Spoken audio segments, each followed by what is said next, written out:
रामकृष्ण हरी मंडळी, आज ना ओल्या नारळाच्या वड्या मी तयार केलेल्या होत्या.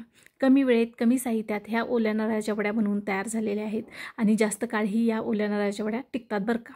आता श्रावण महिना म्हटलं की देवाला आपण नारळ फोडतो. मीही एका ठिकाणी देवाला गेलते, त्यावेळी ना 5 नारळ या ठिकाणी फोडलेले होते. आता 5 नारळाचा चव या ठिकाणी ना बरोबर 2.25 वाटी भरलेला आहे. 2 आणि पाव वाटी अशा पद्धतीने. आता हा ओल्या नारळाचा किस मी ना किसणीवरती किसून घेतलेला आहे. तुम्ही मिक्सरवरतीही बारीक करून घेऊ शकता.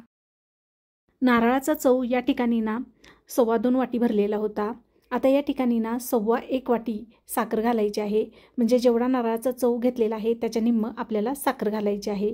तुम्ही जर गोड कमी प्रमाणात खात असाल तर साखरेचे प्रमाण कमी करू शकता. अर्धी वाटी या ठिकाणी मिल्क पावडर घालून घ्यायची आहे. आता हे सर्व मिश्रण एकत्र मिक्स करणार आहोत आणि मंद ते मध्यम आचेवरती आपल्याला हे मिश्रण शिजवून घ्यायचं आहे. मध्यम आचेवरती 3 ते 4 मिनटं ओला नारळाचा चव चांगला परतून घेतला. साखर पूर्णपणे विरघळली गेलेली आहे आणि मिल्क पावडरही चांगली यामध्ये मिक्स झालेली आहे. आणखीन 3 ते 4 मिनटं आपण हे मिश्रण परतून घेणार आहोत.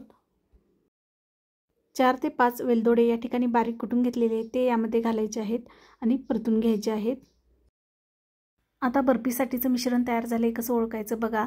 या ठिकाणी थोडंसं हातावरती मिश्रण घ्यायचं आहे. अगदी चिकट या ठिकाणी मिश्रण लागतं किंवा आपण उलटण या बर्फीमध्ये सेट करून घेणार आहोत. उलटण अजिबात पडत नाही, अगदी एकसारखं उभं राहिलं गेलेलं आहे. याचा अर्थ आपली बर्फीसाठीचं मिश्रण हे तयार झालेलं आहे. आता यामध्ये दूध घातलेलं नाही, त्यामुळे मिल्क पावडर वापरल्यामुळे पटकन ही बर्फी आपली तयार होते. अगदी 10 मिनिटात ही बर्फी बनवून तयार झालेली आहे. बघा, अशा पद्धतीने चिकट आपलं मिश्रण तयार झालं पाहिजे. आता बर्फी सेट करण्यासाठी मोठ्या परातीमध्ये तूप लावून घ्यायचं आहे आणि यावरती आपल्याला हे मिश्रण घालून घ्यायचं आहे.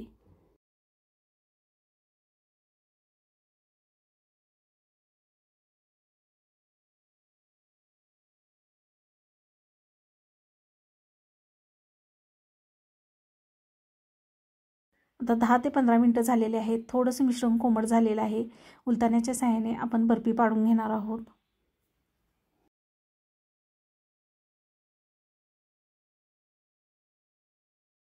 नारळाची बर्फी या ठिकाणी बनवून तयार झालेली आहे.